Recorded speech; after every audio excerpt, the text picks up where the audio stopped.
Surprise, kind of. We did tell you, but surprise anyway. Welcome to the Anglo-Italian pod. As always, my name is Rory, and I'm joined by my very good friend, Adam. Hey, Rory. I'm really excited about this particular interview because we've got someone that's got Italian royalty linked with the stories. He's started off as a coach when he was basically a footballer. So he started off transitioning from a footballer, realized his career wasn't really geared up for football. So he's decided to go into the coaching elements. And then from there on, he kind of flourished, had a number of positions, but not to kind of spoil it, but he started off with a certain Giovanni Trappattoni at Bayern Munich. I don't know if you remember that moment. I think everyone kind of remembers the Trappattoni stamping his forearm at a press conference within 2 minutes, and then gets out of there. But yeah, it's a fascinating story because we're talking about an individual that has released a book basically to tell this kind of story, because not too long ago, it felt like he was coming to the end of his kind of life. He was talking to me about the reason why he decided to do the book, for example. But just the footballing side of stories is so rich, so fascinating. Gives us some real interesting insight, especially into that kind of era where the Bosman ruling took place and they were able to sign players, how they did it. Interestingly for me as well, he dives into the Pozzo family at Watford. So definitely, if you're a fan of Italian football, you will love this episode. Rory, what do you make of this guy? I was super excited to get him on. I was gutted I couldn't join you for the interview, but I was looking across his, like, as you said, his CV is pretty crazy, like from Bayern Munich, and then he goes out to like Hungary, he's in Germany, he's everywhere. It feels like he's kind of coached in lots of different places, had worked with incredible people, and just, a really super interesting guy as part of our Away From Home series. Another manager that has gone and kind of searched abroad for opportunities, and I think, very, very exciting interview. So without further ado, we are going to say enjoy Massimo Morales.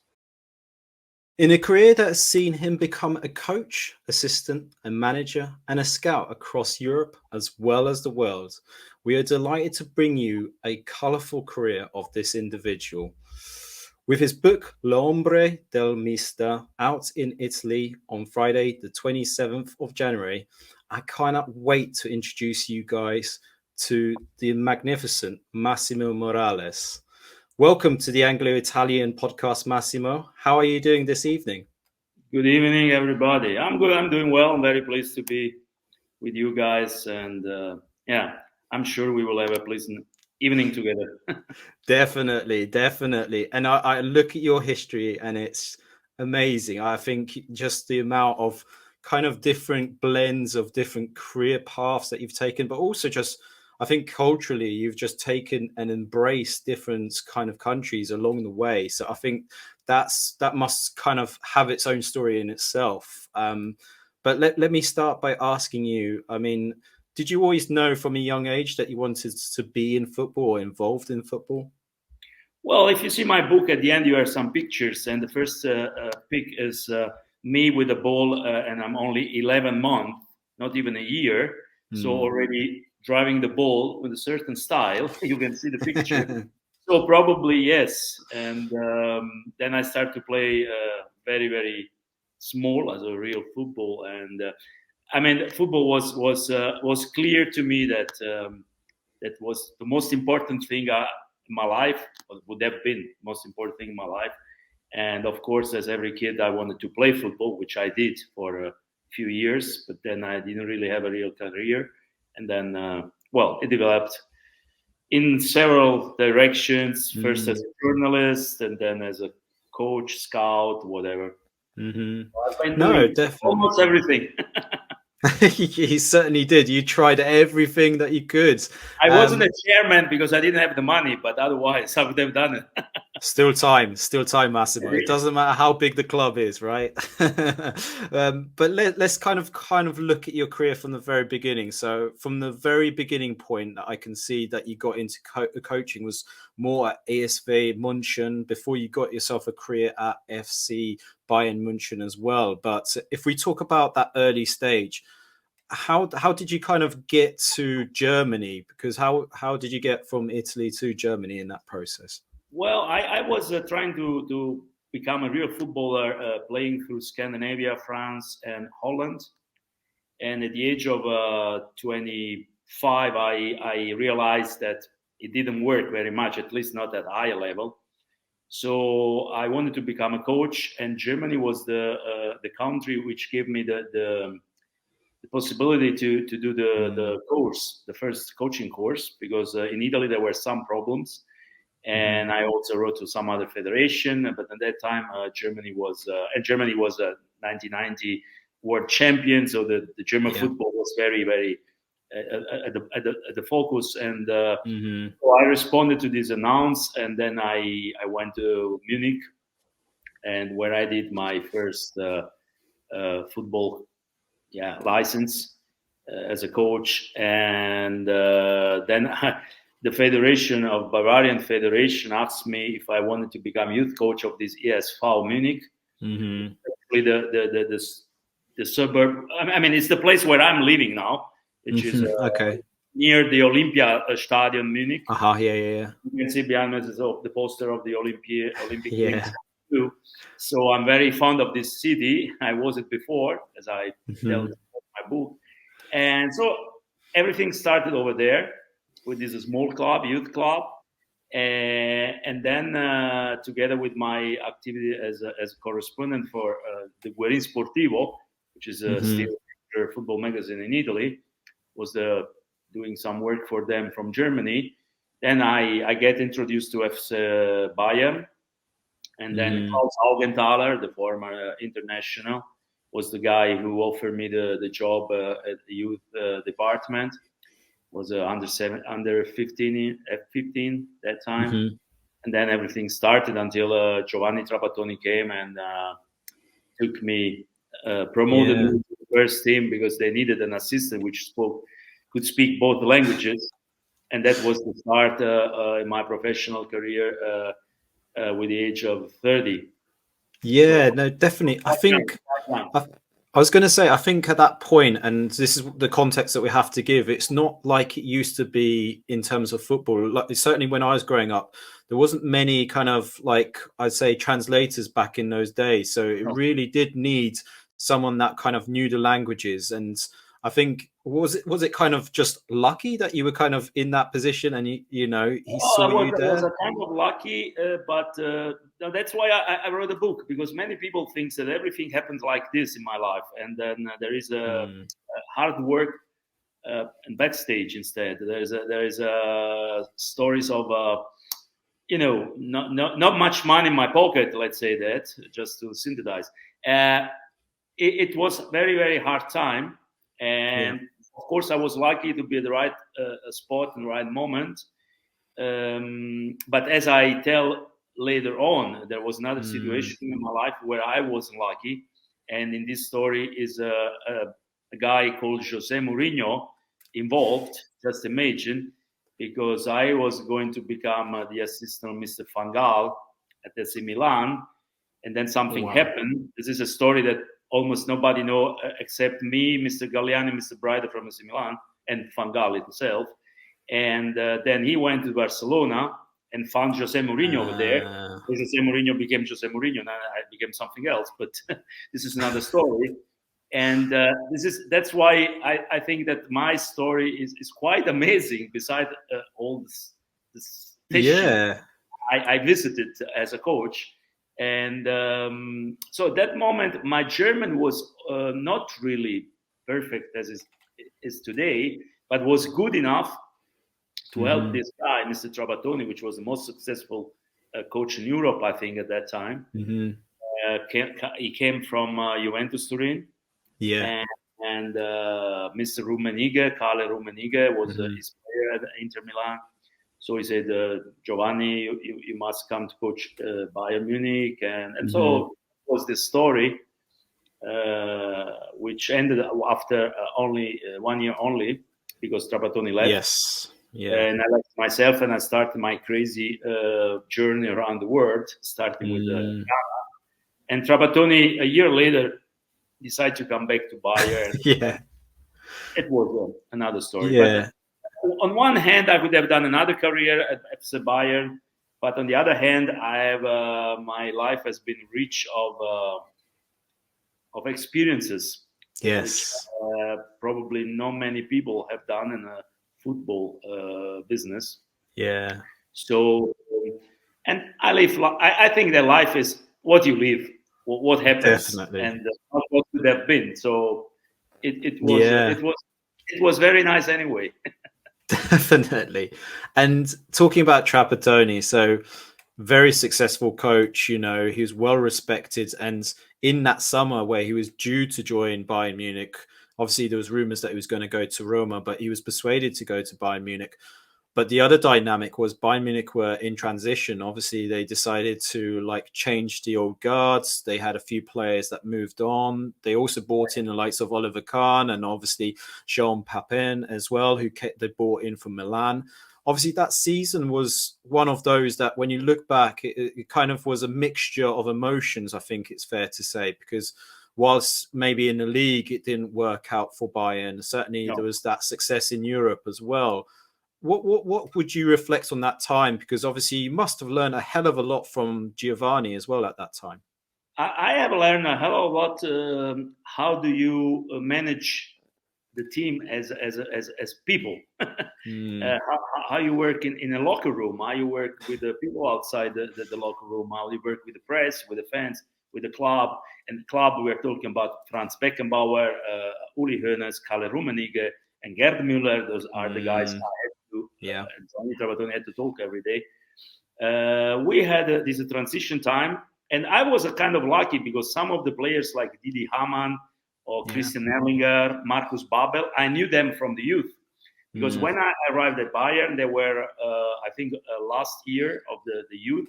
Then they played the amateur team, so I knew them. We met every day on the several pitches at the Bayern Munich training ground. So from seeing, from some small chat and so on. So those guys, they knew me already. I was not completely unknown. And then we had, of course, Lothar Matthäus and a guy like Jorginho, which just turned to be world champion with Brazil. This is a story about Jorginho. Me and Jorginho at that time, we were I think me 15 kilos less, and we were very much like each other. And sometimes people made a request for an autograph, and I was telling them, no, I'm not Jorginho, I'm the assistant. People didn't believe me because we were close. Our facial, faces were very, very, very similar. And that was funny sometimes that Jorginho sent me, said, go and sign some cards for me because I have no time or something like that. Just we had fun on this story. No, it was a transition because young players coming, new players from Karlsruhe. We had the Karlsruhe guys, which were Mehmet Scholl, Oliver Kahn, Kreuzer, and the guy named Sternkopf, which didn't have luck at Bayern Munich. We had the Papin coming from AC Milan, but he was very often injured, so he couldn't really perform. We had from Switzerland, Alain Sutter. He was also an international. It was we had Christian Ziege, which was at the moment a very important guy, which I took to AC Milan 2 years later when I was in the scouting department, because I knew some stories about his contract and the clause in the contract. How can he come out of the contract? So I used this information for AC Milan. So I'm telling you some pills of the. No, it's beautiful. We will definitely go into AC Milan for sure. And so on. So for me was like to go to university every day, every noon, every night. It was even outside the pitch. I was learning a lot, and it was really the moment where I decided to try at least to become a professional coach, because I was going to have a kind of good career as a journalist. Because besides Guerri Sportivo and Gazzetta dello Sport as a correspondent, I was working for the German TV sport channel.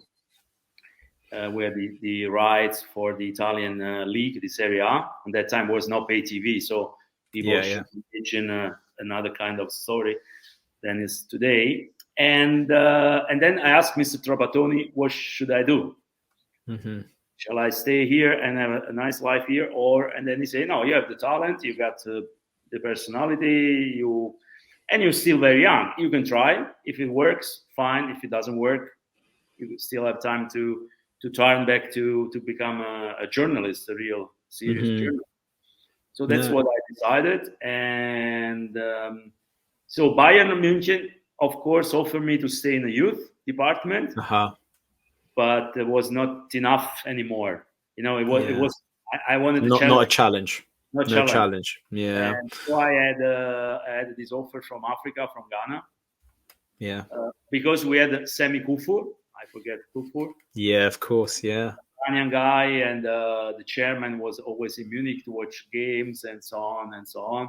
So he asked me, "Would you like to try to help me to bring up players from my team?" Which is the King Faisal Kumazi. He used to be the team of Abedi Pelé and Anthony Yeboah, so it was quite good up there. So as crazy as I was, and I'm not anymore, thanks God, I took a plane, Ghana Airways, and this is another chapter that you should read because it's amazing, funny what happens. So he started my career from Bayern Munich to Ghana. So just imagine. I can imagine. And this was one of my questions. I was going to say, how big a cultural shock was it? Because obviously I appreciate at that time pitches was completely different. I imagine the structure was completely different. But no, I can't imagine because Bayern Munich, I tell the story that when you go to the locker room at the training ground, you have two small doors, one right, one left, and you throw your clothing in the right one, and the clothes are going down to the laundry, and you throw your shoes in another door, and then they go down to the guy who's cleaning the shoes. And there is a guy which is painting the stripes because the sponsor wants. So imagine what kind of organization. And when I was in Ghana, I had to ask a carpenter to build some hurdles and to build some stuff as equipment on the pitch to do some work. So imagine from the high tech, to the carpenter, which is with hammer and thing, was building up cones, and so it was.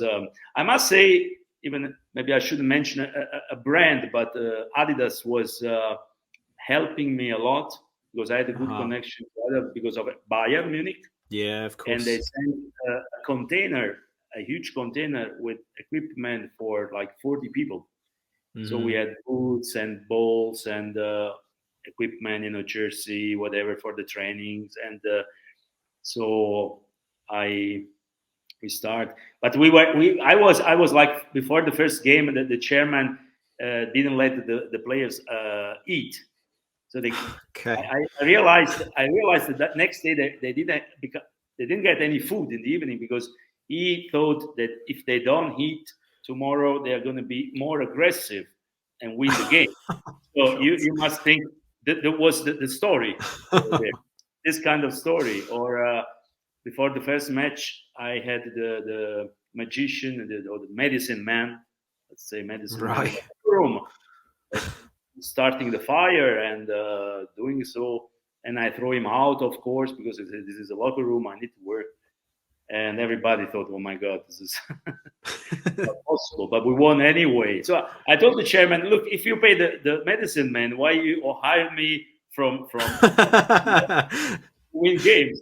Pay him and don't bother. I mean, so there was a cultural shock, as you said. Yeah, definitely.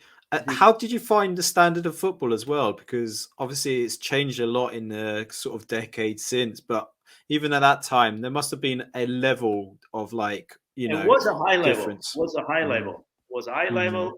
Just imagine that from this small club, I think about 10 players joined Europe, different clubs. Clubs also like Anderlecht, Borussia Dortmund, Tanko, were Borussia Dortmund. Not big players, but good average. The level was high. Of course, the facilities were very poor. Coaches were sometimes guys which weren't football coaches. They were something else. So they didn't really learn that much. But the level was high, and I realized this a couple of years later when I joined the national team of Ghana later on. Yeah. And we were facing other national teams, and we were playing in several countries, and the level was really, really, really high. I believe, my personal opinion, the African football in the 90s or in the 2000s was better than today. It looks like today, you have Salah, you have more publicity, you have more television. That's the difference. Yeah, of course. You have television, you can see things. Yeah. You can see things. But I experienced things on the pitch. And I believe that on that time you had more characters, more big players. And, I mentioned Yeboah, but we had Semi Kufur, but Samuel Eto'o was playing for Cameroon, and some other guys I don't remember names. Or South Africa, we played South Africa, was a huge team. There were more national teams with big names, big players. Yeah, definitely. Was a very, very, very amazing to be there at that time. Yeah, I mean, if you think about the World Cup in 1990 and then obviously in 1994, you had the likes of Nigeria, for example, coming out as well. So, the talents, that came out of that squad was incredible as well. Nigeria was probably the strongest side Africa had in the 90s. Definitely. Yeah. Thinking back then to your time at King Faisal as well, then what kind of frustrated you when you were down there? Because it sounds like there's a little bit of structure, there's a little bit of the standards, but was there anything else that maybe frustrated when you were in that kind of season with King Faisal? Well, the story of King Faisal ended prematurely because I had a car accident in the jungle, just imagine, where I survived. And so I decided to come back. It was after, I think, 5 months, 6 months I was there. And when I went there, I just did what I used to do at Bayern Munich. I didn't really care about the surrounding, about the environment, about this is not possible. This is, for example, we didn't have a real training ground. So I asked, I found a place, and I told the chairman, Alaji Gruza, look, I need this ground ready for tomorrow. So he hired like 300 boys with machetes, and they were cleaning this pitch and rolling something. I don't know what they did, but the next day I had a training ground. Okay. So, just imagine. So, but I had to face two kind of problems: the problems of football and the problems of life, because high temperature, and you have air conditioning not working. Imagine you're in Africa and your air conditioner is not working for 2 days. You have no electricity. Be careful with the water. Sometimes food was difficult to get.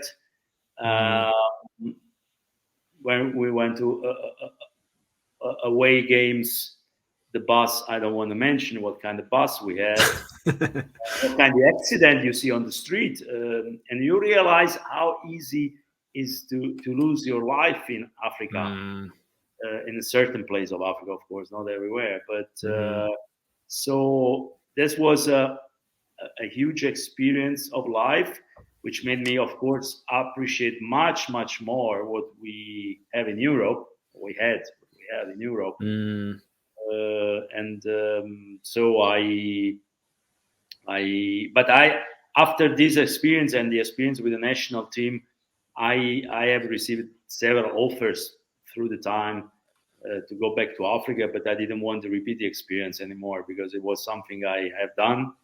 It's there in my heart, but that was it. Yeah, great experience, but you wouldn't want to relive it, basically. No. So, No, fair enough. Okay.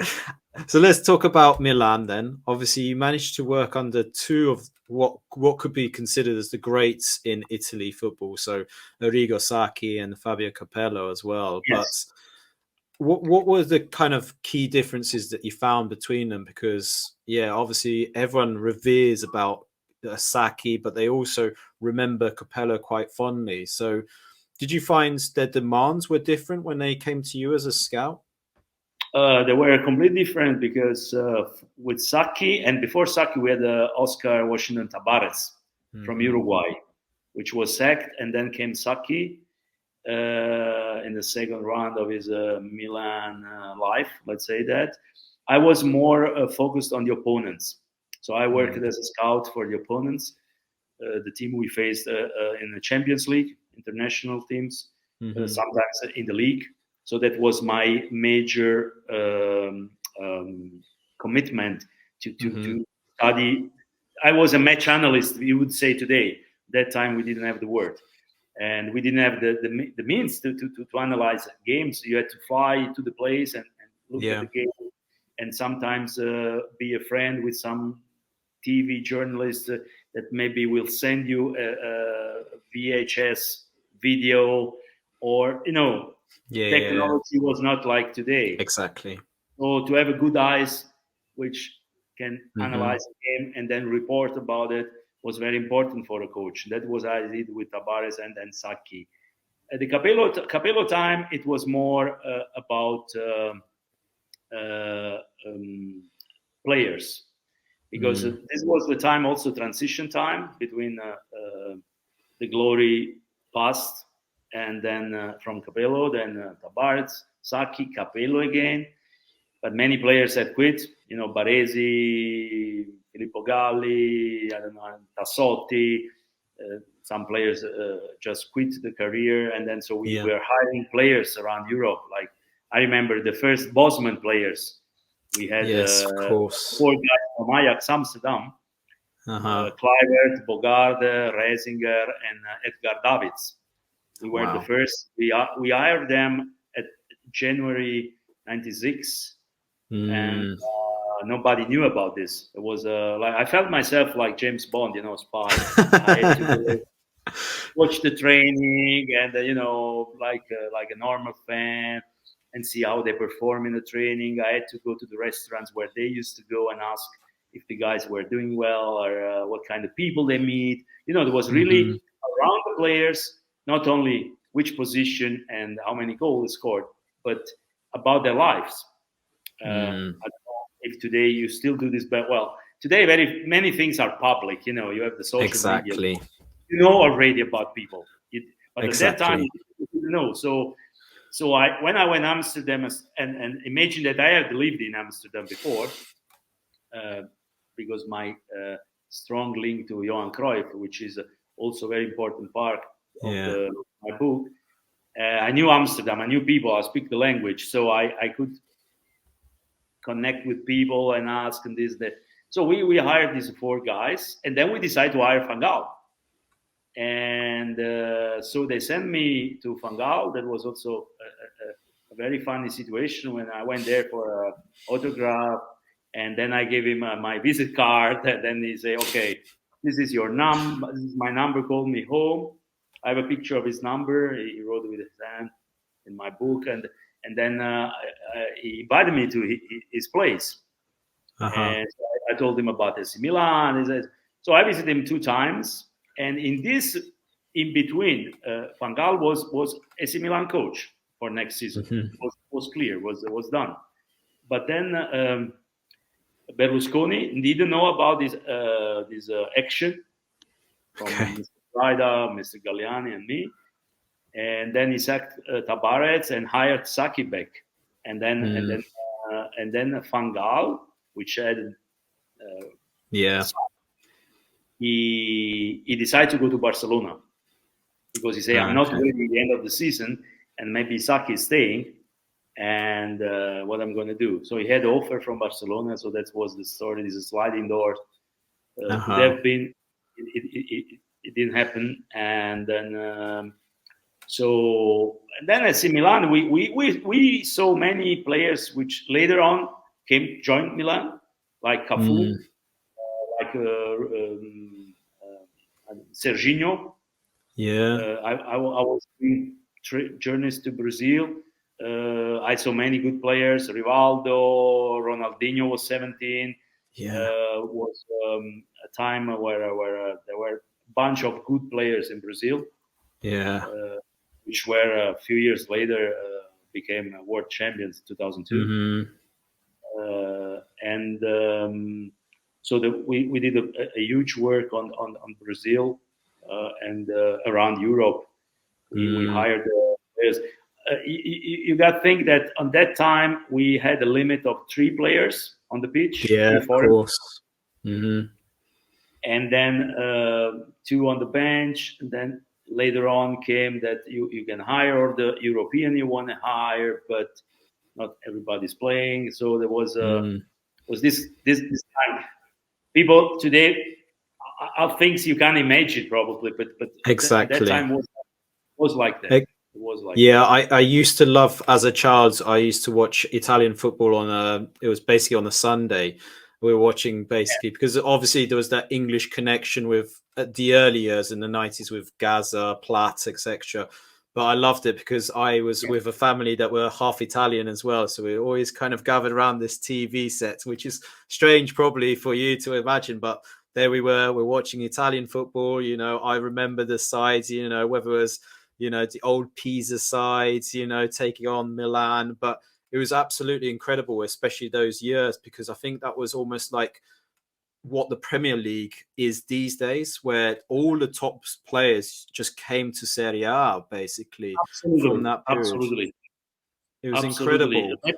Maybe even more, because in that time, as you remember probably, as the teams, even in other countries, they couldn't have more than maximum, I think, 5 foreign players.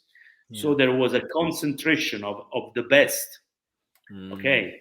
So they were very limited to hire players. So you really need to hire the best players and not just good players. Good was not good enough. Very good was at AC Milan not good enough. You need really to reach the excellence. And that's so Serie A had all these the best names. You had few exception playing in Spain, probably. Few guys Definitely. playing. I think at the time, for me anyway, personally, it was Italy. It was all about Italy, because even from that period, I still remember the big Italian players, Vialli, for example, Ravanelli. I mean, if we talk about even Milan, there was players like Albertini playing, Maldini. We forget about Maldini when we're talking about all these other stars, because he was a star in himself. But I mean, I could talk about Vieri, for example. I mean, there were so many big characters within that league. And, when you think about even the Argentines that came into the league, Batistuta, etc. later on, I mean, it just... the captain of Milan, we had many. It was really, really... I think maybe one of the strongest period in all Europe, the modern time of football. Yeah, definitely. I think that almost rubbed off on the Italians as well, because it meant their standards had to be really high to make sure that they were in the sides, right? And, sometimes I look back at Euro 96, that Italian team almost feels like that was a team that could have and should have maybe achieved more, because obviously Juventus had won the Champions League a few seasons before as well. The story is that in that time it was Sacchi, I think, last period at the national team. He was not very, very good himself. That's I read his biography about his period at AC Milan national team, and he's telling the story. He said I was not really healthy at that time, and my performance affected negatively on the team. and I took some decision which were completely wrong, and that's the reason why probably we went out after the first round. Yeah, These Euros. We were favorite to win the title, but then at the end we didn't get over the first round. But no, right. So AC Milan was a time where I learned to deal with big names, because Trappattoni, had to do with Sacchi, with Capello, different type of person, different type of coaches. Sacchi was a little bit revolutionary in his vision of football. He changed the Italian football, actually, in the 80s. Capello was a little bit more conservative. I define Capello like the modern Trappattoni in a way. So it was Trappattoni with a little touch of, Berlusconismo. A little bit more. A twist. A little bit and so on. But that kind of guy. And Tabares was a gentleman. He was the one who said at first that he wanted me to as a scout to observe the opponents, because we had once a chat we had a summer tournament in Amsterdam. Actually, we had the opening of the Amsterdam Arena. Oh wow! The Johan Arena was opening AC Milan against Ajax Amsterdam. Before the match, there was a huge show. It was very, very, very, very nice. I had a deal with George Weah, because AC Milan played for the very first time with a black shirt, black jersey, black everything, and was completely new. And I was a good friend with George, because I was coaching Africa before. So for him, I was his brother. I say always my little brother. I say, what little brother? You younger than me? Laughing, I say, no, I'm definitely not younger than you. And he was probably. He cheated on his age, and then I said, I want your jersey, and said, no problem. And then there's this amazing scene that I'm in a VIP lounge, and George Weah coming from the locker room, from the stairs upstairs, with a little bag with this jersey, and give it to me, and said, you are the only one, you deserve this, because you little African brother. You always say African brother. Okay, and I have this jersey. I have it with me, and so we had this opening, and then in these 2 days in Amsterdam, I had a chat with Mr. Tabares. And then Mr. Tabares told Arigo, the former director of Milan, he said, I want Massimo as a scout for the opponents, because I think he look at things the way I do. So that was the start, and. So, and after 2 years scouting, I could have stayed all my life long, probably at AC Milan, but I still have a very good connection to the Mr. Galliani, Mr. Braida, and the people from the past, with Arigo, Sacchi as well. And but my desire to be on the pitch again, my desire to coach, my desire to really try what's life of a manager, as you say in England, and I decided to leave AC Milan. Good decision, bad decision. Well, this is it. I was gonna talk about this Ghana team then. So obviously you were working with Giuseppe Da Serna, and obviously he was part of a great Sampdoria team as well. But how was your relationship when you took on the national team? Well, our relationship was very, very brotherly relation, because we were alone in Africa, surrounded from African people, and so we stuck together all the time. You actually, when you're in Africa, you live the all day together, because you have the training session, you have to watch players, you have to talk with the directors, you have to talk with the chairman, you have to do a lot of politics, because it's Africa like that. And you have your meals together. If you go out to a restaurant, where we didn't have so many places to go in Accra, so we're always the same spots, but you always together. I mean, 99%. Just when the day was ending, everybody goes in his room, and that was it. But otherwise, you spend all the time together. And of course, in this time, I was very curious about this Sampdoria team with Vialli, Mancini, Zena, Cerezo, and so on. And Boskov was the manager. We had in Boskov, so he was full of stories, and we had always amazing evenings talking about football, and so it was a good time. We were a little bit unlucky by the results because we had a good side, but we won the Africa Cup under 20 against Cameroon, won the final 1-0. But then we had good results in the Africa Cup, the major one, but we were unlucky in the qualification. We didn't qualify for a goal difference.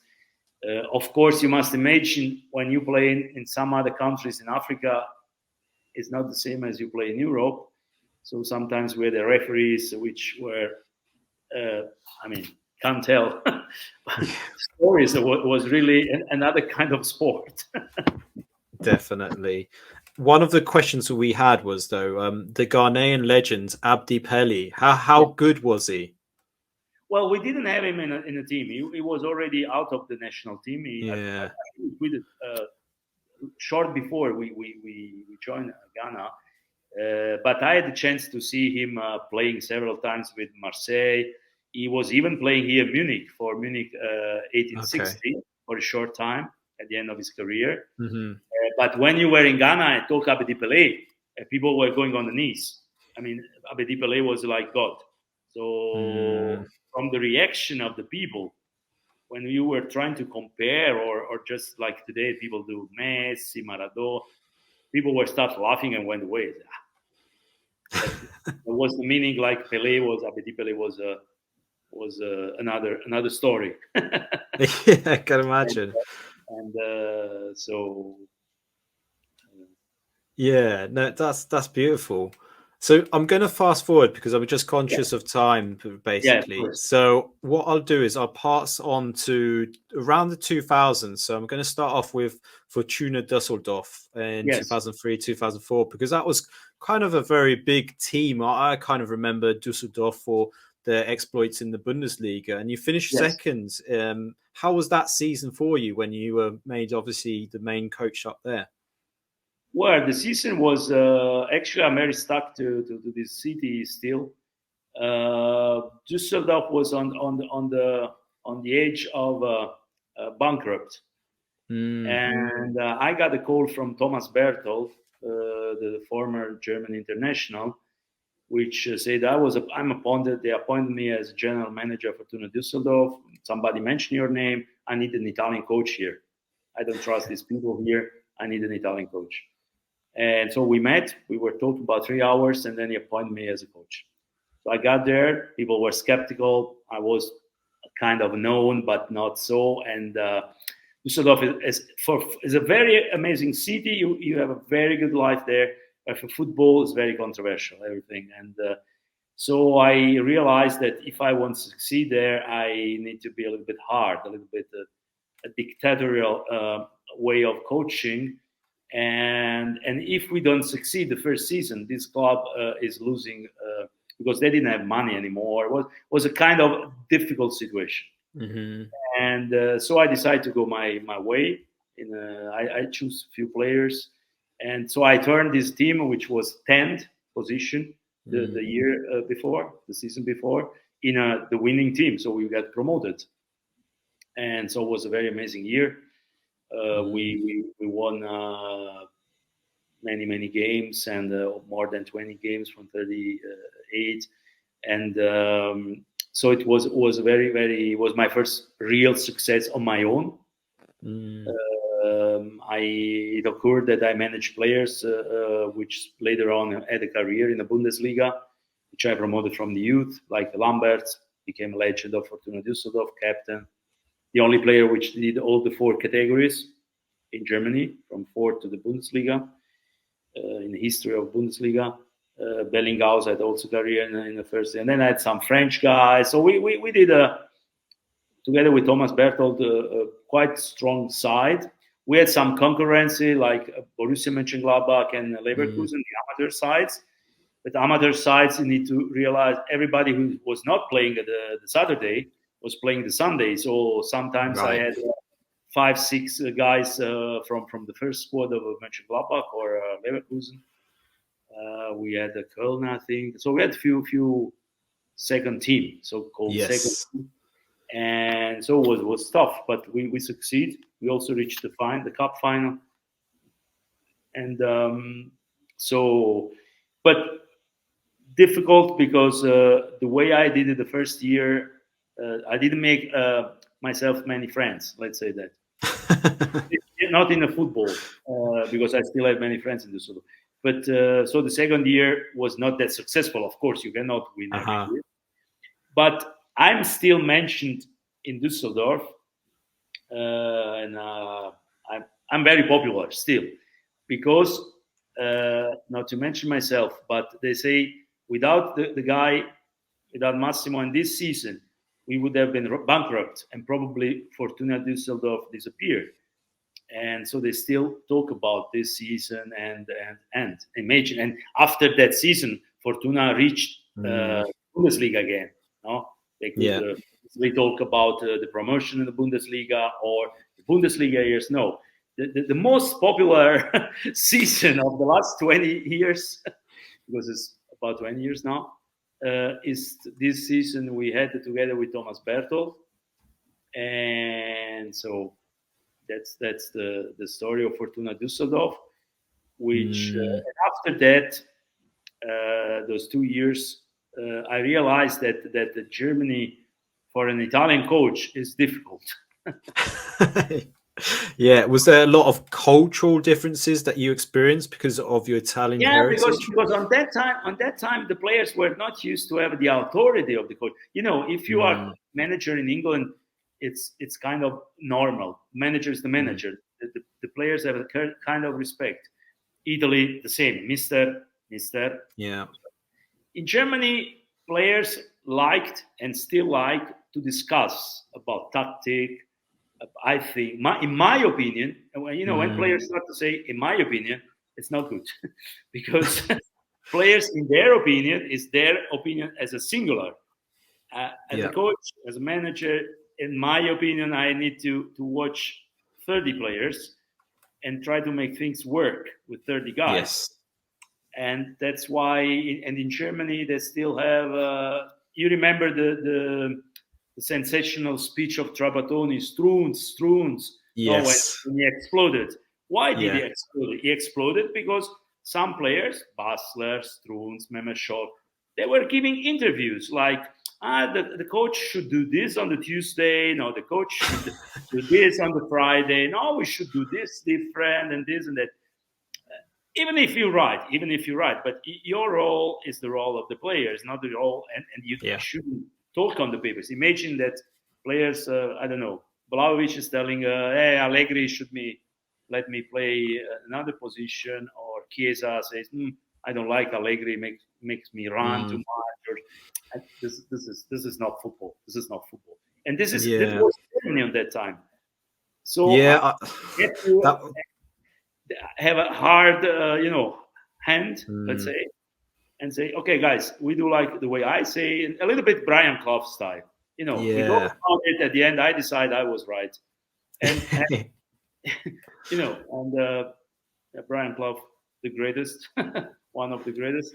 One of the greatest, yeah. I mean, I was going to say about that Strums, the Trappattoni, where he exploded. I think also culturally, what people will probably not relate to now is that journalists were on the training pitches, weren't they, in Germany? Whereas I think for the rest of Europe, it wasn't kind of the same thing. Certainly not in the UK. And I don't know about Italy, if that was the same kind of culture, but certainly that was something that was fixed to the German league, that they had their almost liaison. It wasn't even a reporter. They were just part of the club almost. And that was almost welcomed, wasn't it? I think that's missed sometimes in the history books, because I don't think you'd get that anymore. You get people that are quite close to each other, but they might not say it in the same way as they did back then, right?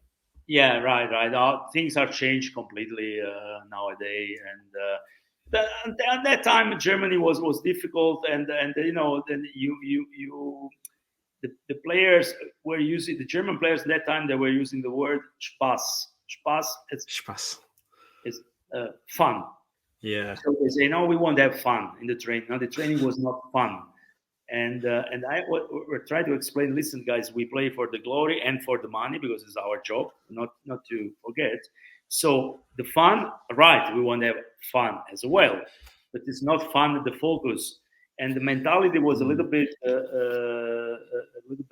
like, now we want to have fun in the training and this and that. And then a city like Düsseldorf, imagine, Carnival in Düsseldorf, in Köln, Cologne, or Mainz. The Carnival is the most important than the Bundesliga. If you look at the results at the Carnival period, those teams are losing mostly, but because the guys go and have fun and have party during the Carnival. And what I did that week, I locked them up in a hotel. And I told them, because we had a very important game, I said, guys, I lock you up in the hotel this week. And if you don't win the game, because you think you could play against the result, let's say that, I lock you up in the hotel next week as well. And we do. And then the guys understood easily that I was very serious about it. And so we won in row a few games, and then we got promoted. And then so that was. This is the other thing. I wanted to really talk about your spell at Budapest Honvéd, because that seems to be like one of the periods of your time where maybe it was fixed with controversy as well. But I mean, you took in your fifth country even by that point. So again, going into Hungary, what was your kind of experience? What did you learn about Hungary? Because obviously we know historically Hungary for this football heritage, you know, Puskás, etc. But right. I mean, you know, incredible kind of nation.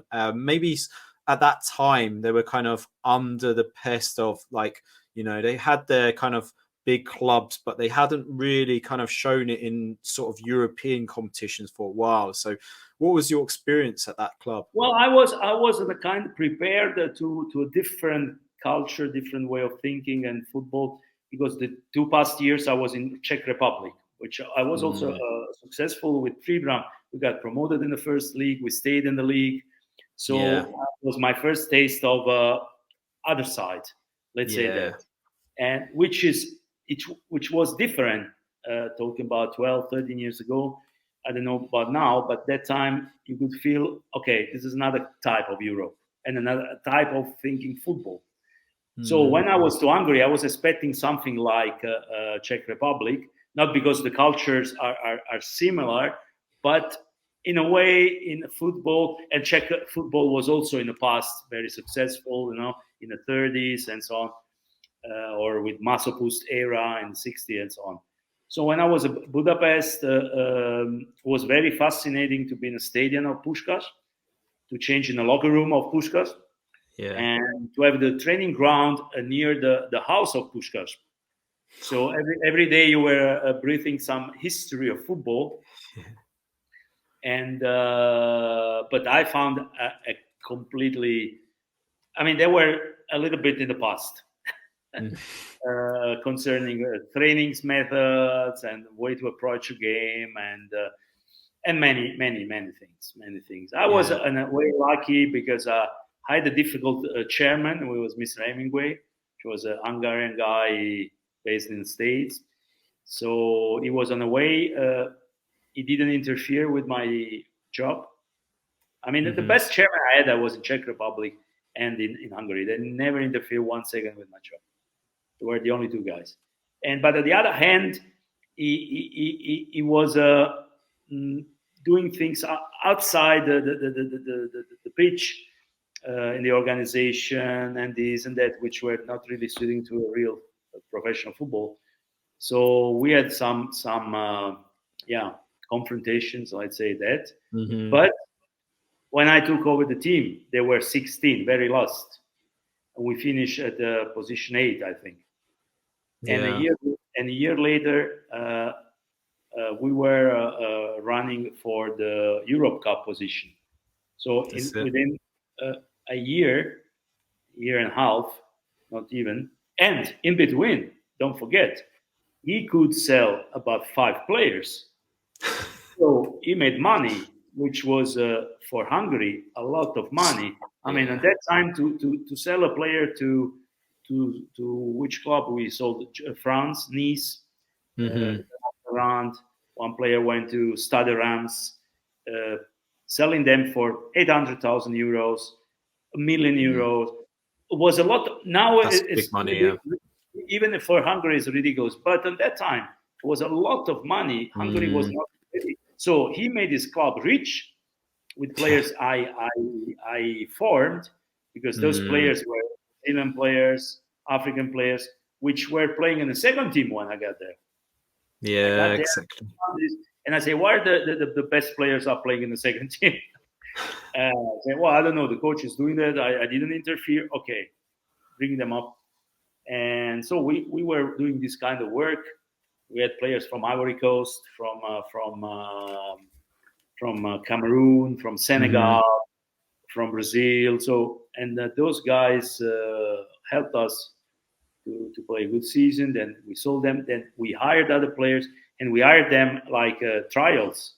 It was a little bit, not very. We did trials. Players were coming. They heard the home bet coach. We come to try. Some of them I hired through the trials. Yeah. Yeah, I think it's unheard of these days, but that is the way it used to be, right? It used to be for the smaller clubs. Sometimes. Yeah. I wanted to ask you then, obviously, it was that Europa League kind of run, especially in particular the second leg against Fenerbahce, where obviously there was some controversy around potential match fixing. Well, I was not there anymore. Yeah. Were you not there at that point? No, I was not there anymore. I was gone for several reasons. I don't know what happened after me, and I don't want to know. Yeah, no, that's totally understandable. I opened a little bit the doors for Marco Rossi, which after my time, a couple of years later, was appointed as a coach, and he found a working philosophy which I implant in a way in this club. And on that base, I'm happy for him because he did a hell of work winning the title and later on become the manager of the national team.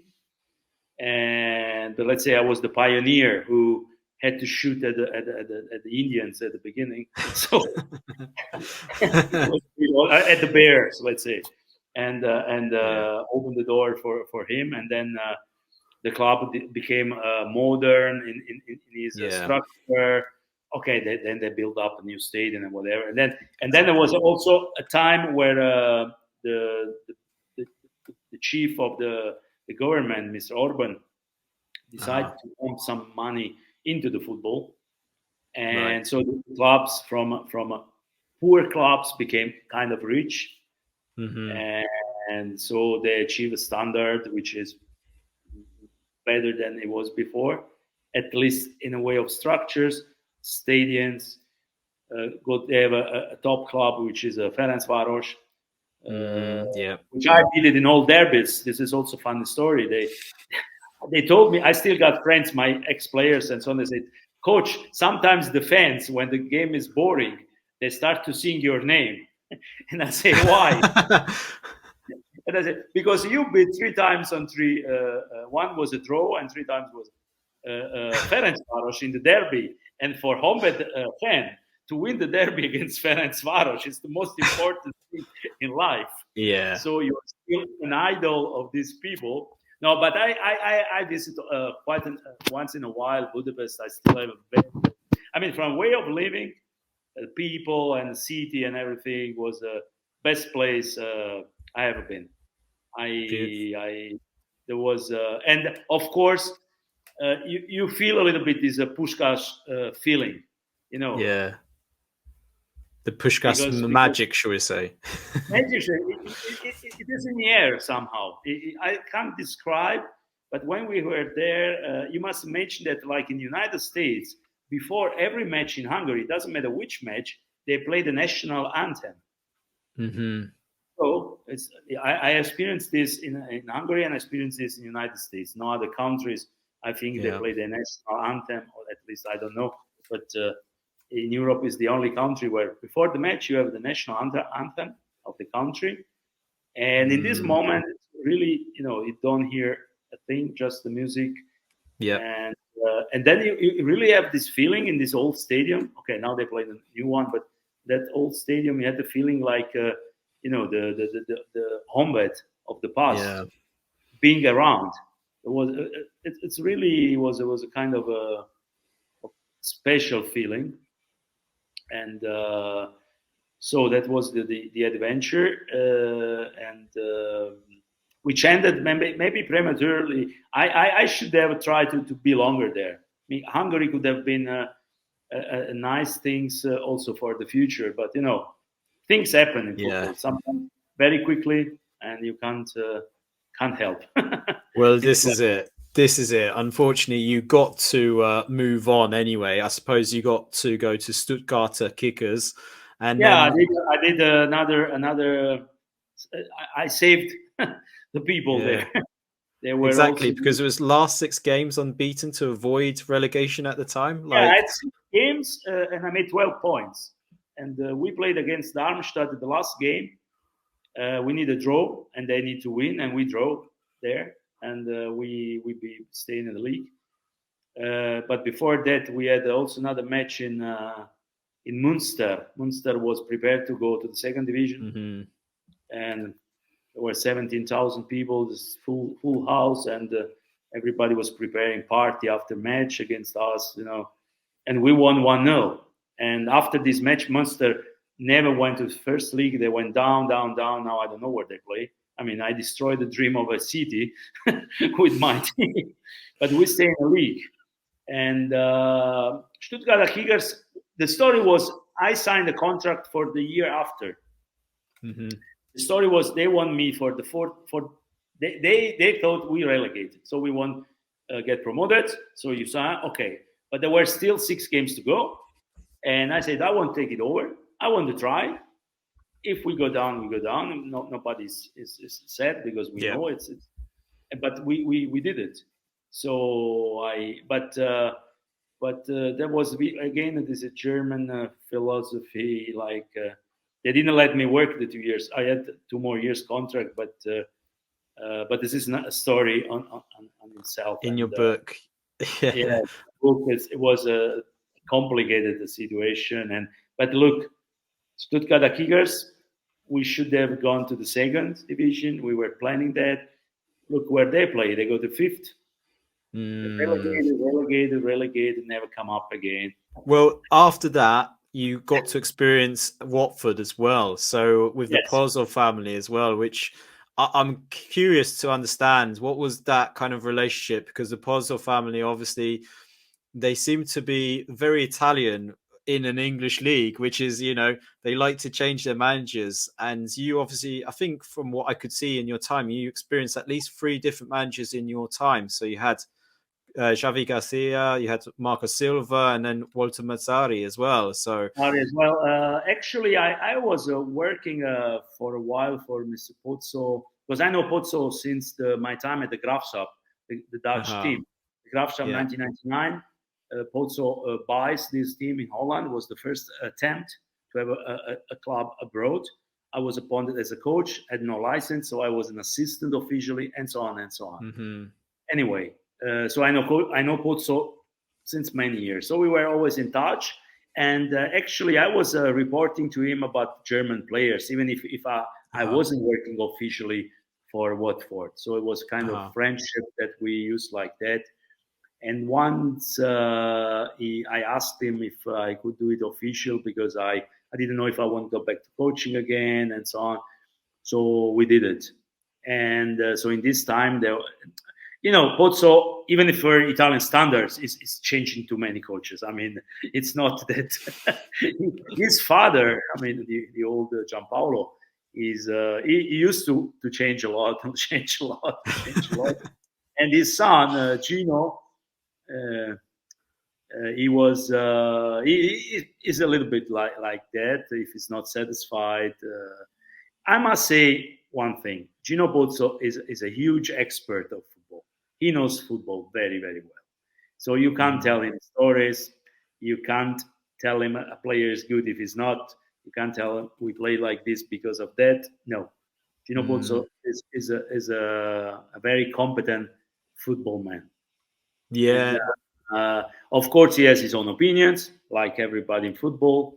Two people talking about football, you have three opinions, or maybe four. So this is typical of this game. But Pozzo is a great guy, and so I did this period.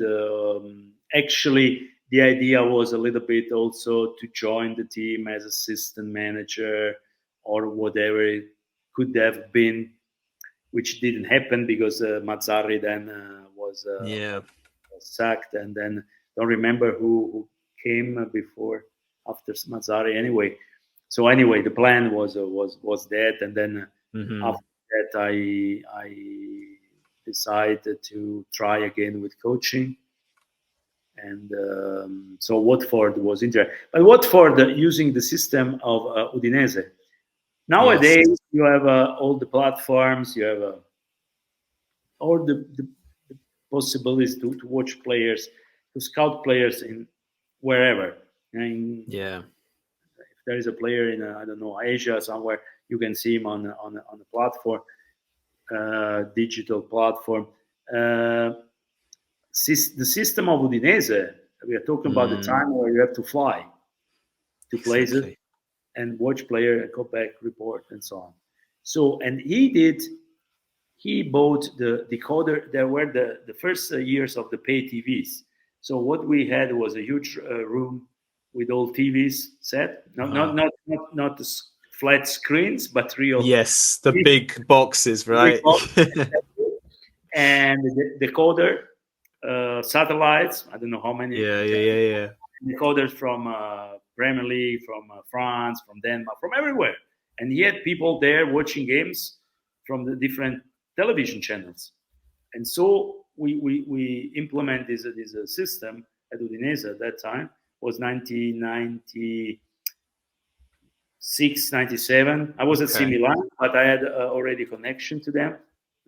The year after, I was closer to him and so on. And so that system started at that time, like that. And he always had very good scouts. And even in the countries, he had a guy in every country. So he really had a report about everything was going on in every country. And that's the reason why they found so many players for Udinese. And then later on for Watford. And on the point of view of the finances, I don't know if there is a club which has made percentually so much money with hiring players and selling players. Because, I think of even Udinese with Handanovic, Alexis Sanchez, the amount of profit they made out of those kind of players. Marcio Santos, there was Marcio Santos was a Brazilian guy. They sold him to Parma for 20 million. Oliver Bierhoff, of course, from Ascoli, second division, then to AC Milan, sold to AC Milan. We had many. I mean, can't imagine how many. So it was, and this is a way to make a club like a kind of a small club like Watford to be in the Premier League for quite a long time. Now, our second league, I'm not following it that much. Probably try to get up again. Yeah, and they established them again for a few years in the Premier League. So for the finance they have, I mean, for the resources you got. Such a small club is a huge achievement when you think that in England there are bigger clubs than Watford, which don't get it out of the Championship. Even in League One. No, I don't know now, but I remember my time in England that there were some big names playing in League One or League Two. There's some big clubs, So Ipswich Town, for example, Portsmouth, Bolton Wanderers. These were old Premier League clubs back in the day. So, it's massive, really. I'm just conscious of time, so I'm just going to do some quick questions. Just asking about just generally. So, who was the best player you ever coached? Best player. Mm. I had some players like Sonny Siloy from Ajax Amsterdam, Champions League. I mean, as a head coach, I had some Ghanaian like Stephen Appiah, was international Ghanaian. I have had Eric Fiscal from a Belgian national team. But as assistant, well, I had guys like Mateus, like Papin and Christian Ziga, Oliver Kahn, all the guys from Bayern. With AC Milan, I was not really on the pitch, but let's say I didn't really have big names. I had few. I had good average. Well, I didn't have a chance to coach big teams. My fault, their fault, somebody else's fault. You never know what happens. But football is a strange business, not a strange game, a strange business. That's why also I wrote a book about it, because I tell how the story went and still goes in a way. So I didn't really ever had the chance to get to top clubs as a manager. As a scout, I had some taste of, but not really. So I didn't have really a chance. But I can tell you one thing: players, independent on the quality, and this is players are players. The dynamic to coach a Lothar Matthäus is exactly the same to coach Stephen Appiah or Den Turk at the Graafschap or somebody else. The head of a player is a head of a player. So the big guy at the Graafschap is like the big guy at Varese, Italian club, or the big club, or the big guy at the Fortuna Düsseldorf. So they all work the same. Yeah, definitely. So once you know how it works, you don't have a problem to coach Mr. Smith or Lothar Matthäus. The difference, it's the only one is the pressure from outside. You must handle this pressure. You need to have a character. You need to have a personality to handle this pressure. That's the only difference. But the pressure from outside. But being with the players in the locker room, playing with the players on the pitch, making jokes with them, or talking about football with them, or talking about private life, whatever. The system, which is the intelligence, is the same. I haven't seen big differences. Then, of course, Bayern Munich, the players are running faster, probably. The shot is stronger. You have a high performance. Certain standard, That's standard is higher.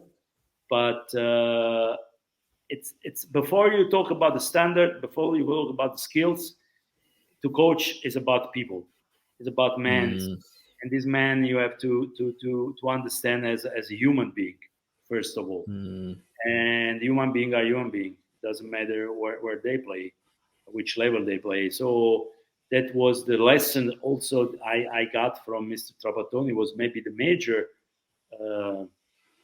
lesson I learned from him, which was how to manage the people. Yes, definitely. And that is the most important thing I've learned from him. Then it's a matter of tactic, technique, skill, whatever. Exactly. Yeah. Okay. Next question. What was the best team, or the team that you most enjoyed in your career managing? The best team about quality and probably Honvéd Budapest. Okay. Fortuna Düsseldorf is in my heart because we had a special season. We won, and I'm stuck to this city also for private reasons. But best team was definitely Honvéd Budapest. We were beating all the Debrecen, Ferencváros, Videoton, all the major clubs of that time.